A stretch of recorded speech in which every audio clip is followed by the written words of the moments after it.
everyone, it's me again, Lorenn Yu, and welcome back to my YouTube channel. So for today's vlog, I'm gonna share with you the first part of my wedding vlog series, how we pulled off our intimate wedding on a small budget and yet keeping it beautiful and classy at the same time. You know what? According to moneymax.ph, prepare to fork out 236,000 to 1,268,000 for a wedding in the Philippines. So expensive, isn't it? By the way, in this vlog, I compared our wedding expenses from the estimated wedding costs provided by MoneyMax. So let's see at the end of this series how much we spent and if we were able to achieve a budget-friendly wedding. So for those who don't know yet, I've been proudly and happily married for 8 months now. I got married in August last year and still I keep on receiving inquiries about the details of our wedding. So in this video, I will talk about our wedding ceremony and our wedding preparation costs. So here we go.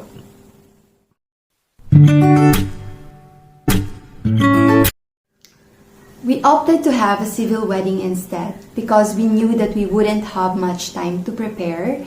In fact, we only had less than a month.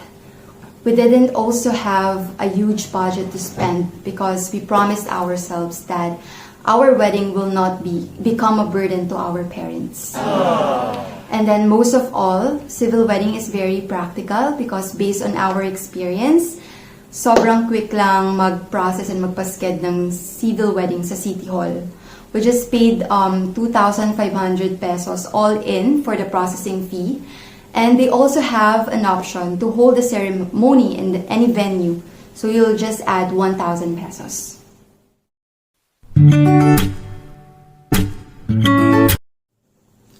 Wedding rings are an important part of the ceremony. Ours were given by my mom. That's why we didn't bother to include it on our budget list. It was really a good news for us kasi in reality, you really have to allot a big chunk of your budget for the rings. Pinakamura na yung 15,000 per pair. But here's the catch. Maluwag pareho sa amin yung ring. And we did not have enough time to have it resized. Kaya we just bought temporary engraved rings at Silverworks for 590 pesos each. Actually, it's a practical thing to do if you are really running out of budget. Another advantage, hindi pa siya agaw pansin sa mga hold-uppers. And you can always buy the gold ones, diba, kapag may budget ka na. Then, until now, we just wear the silver ones for safety purposes and nire-reserve na lang namin yung totoo for important occasions.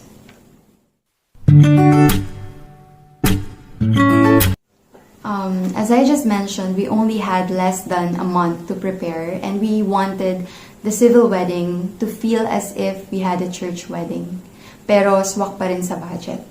Typical kasi sa mga civil wedding yung pupunta ka sa City Hall with your witnesses, then magpapareserve ka ng table or ng private room sa isang restaurant, then tapos na. Gusto namin maging special pa rin and memorable with at least a short program after the ceremony where our guests can give us godly advices, join the games we prepared, perform their special numbers, and enjoy the food while being serenaded by live music. So for us, keeping it small and intimate really helped us work on our budget and achieve a simple yet funny and classy wedding.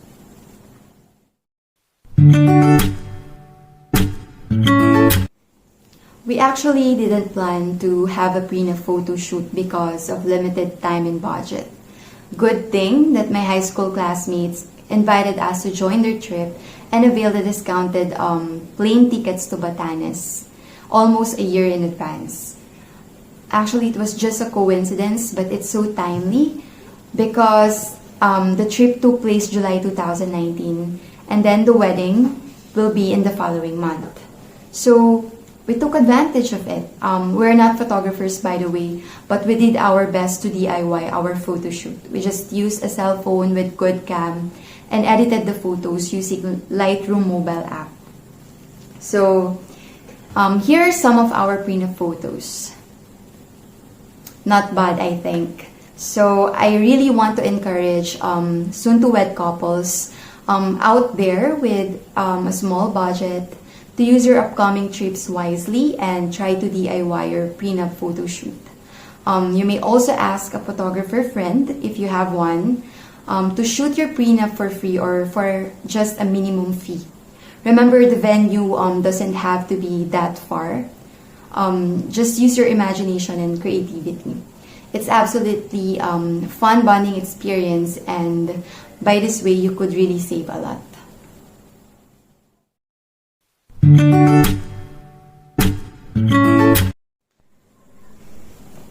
For me, you really have to invest in this part. You have to have great photos at your wedding day because it's a souvenir that you can also show to your future children. And it's a reminder of the promise you made for each other. We hired Regina Roque of Photography by Regina kasi sobrang nagustuhan namin yung style niya. Just beautiful, bright, and candid. I swear, they really capture the emotions through their photos.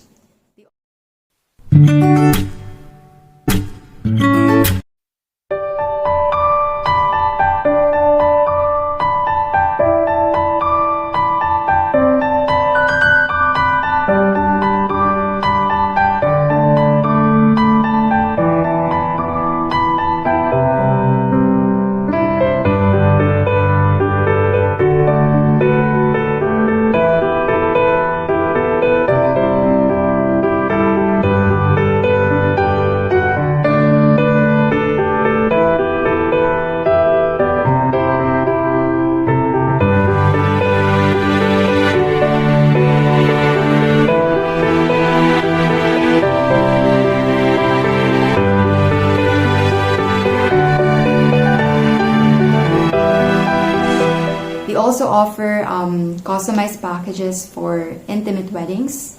They only charge us 25,000 pesos for the half-day event, inclusive of post-nup sessions. Then they handed us all the raw and edited photos in a USB along with hundreds of printed edited photos stored in a cute customized box. Again, important reminder, go for professionals who have diverse portfolios. There are many amazing but underrated wedding photographers out there who offer customized and affordable packages. You just have to find them.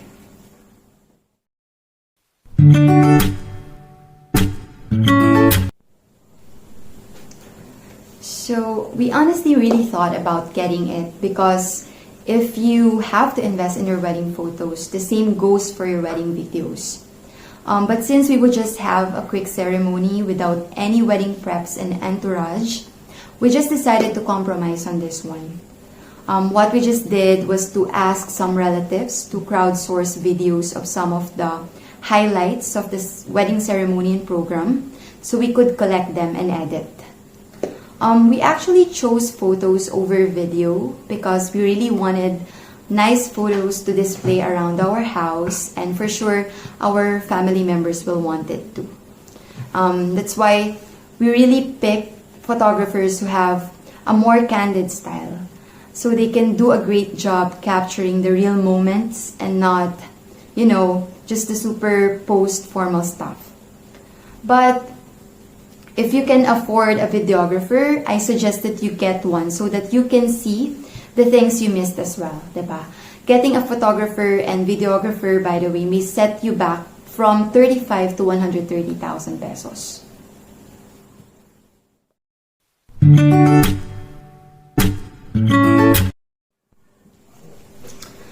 We wanted to save our budget from renting out accommodations for my wedding prep and for our relatives. That's why we really had to pick a very accessible venue to let go of this expense. It's actually a wise move to make because it could cost you additional 4,000 up to as high as 200,000 depending on which hotel you would choose, plus the number of rooms you would book as well.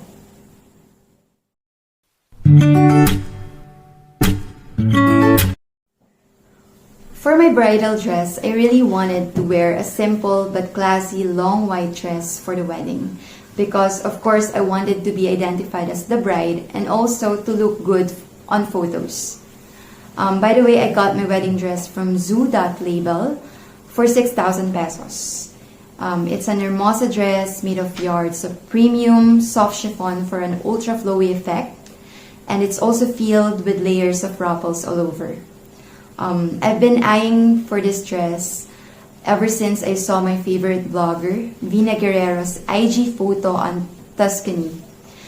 She was wearing a purple pastel version of it, and I realized it could be good in white too, and perfect for a wedding dress. So good thing Zoo has available custom fit and custom color service at their store. On the other hand, my husband just wanted to look not too formal and not too casual. So we headed to H&M because I've read that they sell affordable but quality formal wear. Well, it did not disappoint because we were able to buy a fresh blue coat with elbow patch, good for both formal and casual wear, and it is matched with a pair of dark navy blue jeans for 4,000 pesos. For the rest, we just used what we already have at home. So, just an FYI, wedding attires prices range from 5,000 to 80,000 and higher if you'll go for well-known couturiers. So, as a tip, if you're on a budget, it's practical to go for ready-to-wear dresses sold in malls or even in Divisoria, or you can buy from a local online boutique endorsed by fashion vloggers, just like what I did.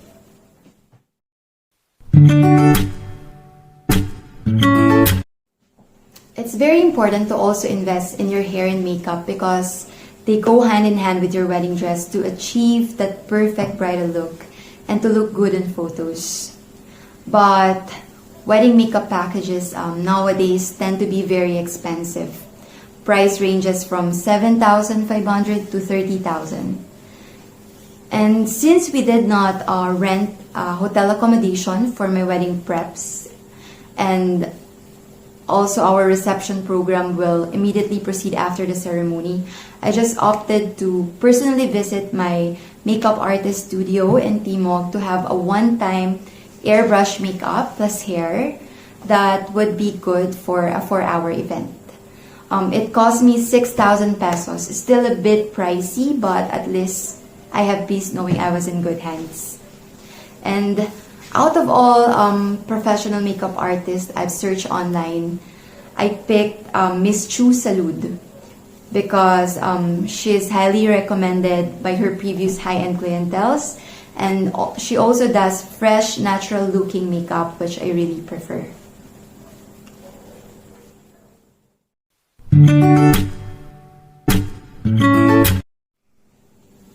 We got my bridal bouquet from Dangwa for 1,300 pesos, and it came with a free boutonniere for the groom. I was really thinking to use the paper one, but I really wanted fresh flowers for my bouquet. So to save money, I just went for local roses because imported flowers are too expensive. I think the only thing I overlooked was the actual size of the one I ordered. I wish it would have been smaller and more proportionate to my wedding dress. But anyway, the flowers were still pretty. So just an FYI, Dangwa is the place for all sorts of flowers, perfect for any wedding events. Just beware of the commissioners kasi pinapatungan nila yung presyo. So I suggest require directly sa mga shops na makikita nyo.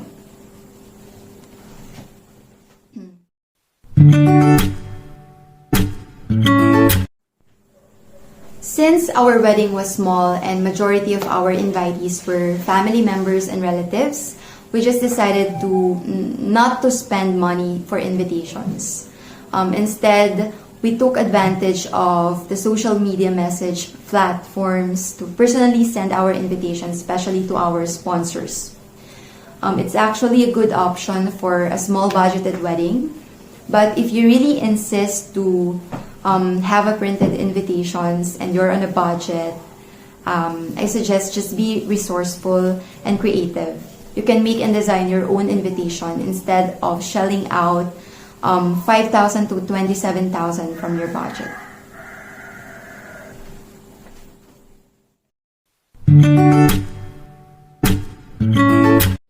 So guys, we're now done with the part 1 of my wedding vlog series, and here I will show you the breakdown of the wedding ceremony and preparation costs.